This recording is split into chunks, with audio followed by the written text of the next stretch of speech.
രാഷ്ട്രീയക്കാരൻ അഥവാ രാഷ്ട്രീയക്കാരി എന്ന് പറഞ്ഞാൽ എന്താണ് എന്നതാണ് ഒരു പ്രധാന പ്രശ്നം. എനിക്ക് തോന്നുന്ന ഒരു കാര്യം, ഈ മുഴുവൻ സമയ രാഷ്ട്രീയ പ്രവർത്തകരെ ആയിരിക്കും രാഷ്ട്രീയക്കാരൻ രാഷ്ട്രീയക്കാരി എന്നൊക്കെ പറയുന്നത്.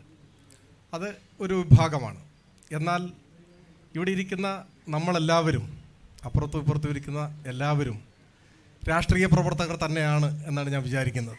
രാഷ്ട്രീയ നിരപേക്ഷമായിട്ടുള്ള ഒരു വാക്കോ ഒരു വരിയോ ഉണ്ടാവില്ല. നിങ്ങളെല്ലാം ദൈനംദിന ജീവിതത്തിൻ്റെ ഭാഗമായി രാഷ്ട്രീയ നിലപാടുകൾ സ്വീകരിക്കുകയും ആ നിലപാടുകൾ വിവിധ രൂപത്തിൽ പ്രതിഫലിപ്പിക്കുകയും ചെയ്യുന്നുണ്ട്. അപ്പോൾ വിശാലാർത്ഥത്തിൽ എല്ലാവരും രാഷ്ട്രീയ പ്രവർത്തകർ തന്നെയാണ്. ചിലർ അതിൽ മുഴുവൻ സമയ പ്രവർത്തകരാണ് എന്ന് മാത്രമേ ഉള്ളൂ. വായനയെക്കുറിച്ചാണ് ഇവിടെ സൂചിപ്പിച്ചത്. അത് മുഴുവൻ സമയ രാഷ്ട്രീയ പ്രവർത്തകരുടെ കാര്യത്തിൽ മാത്രമല്ല, എല്ലാ മനുഷ്യരുടെയും ജീവിതത്തിൽ വായനയ്ക്ക് വലിയ സ്വാധീനം ചെലുത്താൻ കഴിയും എന്നാണ് എൻ്റെ പക്ഷം. ഓരോ പുസ്തകവും ഓരോ ലോകമാണ്. ഒരു പുസ്തകം വായിക്കുമ്പോൾ പുസ്തകം വായിച്ച് തുടങ്ങുന്ന ആളല്ല പുസ്തകം വായിച്ച് അവസാനിപ്പിക്കുന്ന ആൾ. ഒരു മാറ്റം, അതിനെ നവീകരണമെന്ന് വിളിക്കാം, ഒരു പുതുക്കൽ അവിടെ നടക്കുന്നുണ്ട്. ഞാൻ ഒരൊറ്റ ഉദാഹരണം സൂചിപ്പിക്കാം. ഒരുപാട് വർഷങ്ങൾക്ക് മുമ്പാണ് ഫിലിപ്പ് സിഡ്നിയെക്കുറിച്ച് വായിച്ചത്. അപ്പോൾ അദ്ദേഹത്തെക്കുറിച്ച് വായിച്ചപ്പോൾ മനുഷ്യത്വത്തിൻ്റെ ഒരു പുതിയ നിർവചനം അറിയാതെ മനസ്സിലേക്ക് വന്നു. അദ്ദേഹം എലിസബത്തിയൻ കാലഘട്ടത്തിലെ യോദ്ധാവും കവിയൊക്കെ ആയിരുന്ന ആളാണ്. എല്ലാവരും കവിതയ്ക്കൊരു സാധൂകരണമൊക്കെ വായിച്ചിട്ടുണ്ടാവും.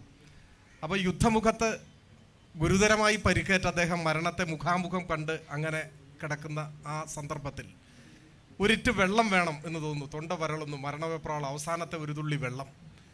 അപ്പോൾ കൂടെയുള്ള സഹയോദ്ധാക്കളിൽ ആരോ ഒരാൾ ഒരു കപ്പിൽ ഒരല്പം വെള്ളം ഫിലിപ്പ് സിഡ്നിക്ക് കൊടുക്കുന്നുണ്ട്. അദ്ദേഹം ആ വെള്ളം ചുണ്ടോടടിപ്പിക്കുമ്പോൾ, ആ കപ്പ് ചുണ്ടോടടിപ്പിക്കുമ്പോൾ അടുത്തു നിന്നൊരു ഞരക്കം കേൾക്കുന്നു. അപ്പോൾ ഫിലിപ്പ് സിഡ്നിയേക്കാൾ ഗുരുതരമായി പരിക്കേറ്റ ഒരാൾ, ഒരു വേള ഒരു നിമിഷം മുൻപ് ഒരുപക്ഷെ മരിച്ചു പോയേക്കാവുന്ന ഒരാൾ ഫിലിപ്പ് സിഡ്നി മരണത്തെ മുഖാമുഖം കാണുകയാണ്. പക്ഷെ അദ്ദേഹം ആ കപ്പ് കൈമാറുന്നു. എന്നിട്ട് അദ്ദേഹം പറഞ്ഞതായി രേഖപ്പെടുത്തപ്പെട്ടിട്ടുള്ളത് ദൈ necessity is greater than mine എന്നാണ്. മരണത്തെ മുന്നിൽ കാണുമ്പോഴും തന്നെക്കാൾ ഇത് ആവശ്യമുള്ള മറ്റൊരാൾ അടുത്തുണ്ട് എന്ന് കണ്ട പ്രാണജലം കൈമാറുകയാണ്. അപ്പോൾ അന്നോളമുള്ള മനുഷ്യത്വത്തെക്കുറിച്ചുള്ള ഒരു കാഴ്ചപ്പാടിനൊരു നവീകരണം സംഭവിക്കുന്നുണ്ട്. ഇതിൻ്റെ അനുബന്ധമായിട്ടൊരു വാചകം കൂടി പറയാനുള്ളത്, കഴിഞ്ഞ ആഴ്ചയാണ് യാദൃച്ഛികമായിട്ട് എം.എൻ. കാരശ്ശേരിയുടെ അദ്ദേഹം തയ്യാറാക്കിയ ഒരു പുസ്തകം വായിച്ചു. M T Vasudevan Nair, Vaikom Muhammad Basheer, N P. Muhammad, Sukumar Azhikode, ഇത്രയും പേരുമായുള്ള അദ്ദേഹത്തിൻ്റെ അനുഭവങ്ങൾ, ഇൻ്റർവ്യൂ ഒക്കെ ചേർന്നിട്ടുള്ളതാണ് ആ പുസ്തകം. ഞാനിവിടെ അത് പരാമർശിക്കാൻ കാരണം, അതിൽ മനുഷ്യത്വത്തെക്കുറിച്ചുള്ളൊരു പുതിയ പാഠമുണ്ട്. മറ്റൊന്നുമല്ല, ഒരു ദിവസം വൈക്കം മുഹമ്മദ് ബഷീറിൻ്റെ വീട്ടിലേക്ക് പോകുമ്പോൾ അദ്ദേഹത്തിൻ്റെ ഒരു അനുഭവമാണ്. വൈക്കം മുഹമ്മദ് ബഷീർ ചായ കുടിച്ച ശേഷം ഗ്ലാസ് കമിഴ്ത്തിയാണ് അത്ര വയ്ക്കുക.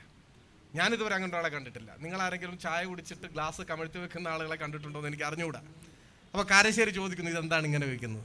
അപ്പോൾ ബഷീറിൻ്റെ മറുപടിയാണ്. ബഷീർ ചോദിക്കുന്നു, വല്ല വിവരമുണ്ടോ? ചായ കുടിച്ചു കഴിഞ്ഞാൽ ഗ്ലാസ്സിൽ ഒരു ഇച്ചിരിപ്പോളം ചായ ബാക്കി ഉണ്ടാവും.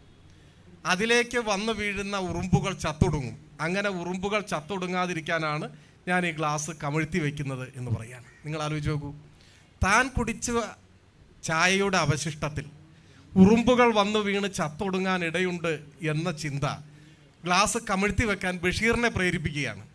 അപ്പോൾ അതിൻ്റെ പേരാണ് മനുഷ്യസ്നേഹം. അതിന് ഉറുമ്പ് സ്നേഹം അല്ല പറയുക. ഒരു ഉറുമ്പിൻ്റെ പോലും ദുരന്തത്തിന് താൻ കാരണമാകരുത് എന്ന് ചിന്തിക്കുന്ന മനോഭാവം. ഞാൻ പറഞ്ഞു വരുന്നത്, ഇങ്ങനെ ഓരോ വായനയും നമ്മളെ പുതിയ പുതിയ ചിന്താപഥങ്ങളിലേക്ക് നയിക്കുന്നുണ്ട്, നമ്മളെ നവീകരിക്കുന്നുണ്ട്, നാം അറിയാതെ നമ്മളെയും ലോകത്തെയൊക്കെ സ്വാധീനിക്കുന്നുണ്ട്. അത് വിശാലാർത്ഥത്തിൽ എല്ലാവരുടെയും അഥവാ എല്ലാ രാഷ്ട്രീയക്കാരുടെയും കാര്യത്തിൽ ഇതേ അനുഭവം തന്നെയാണെന്ന് എനിക്ക് തോന്നുന്നു. വെച്ചാൽ നമ്മുടെ എല്ലാം അനുഭവത്തിൽ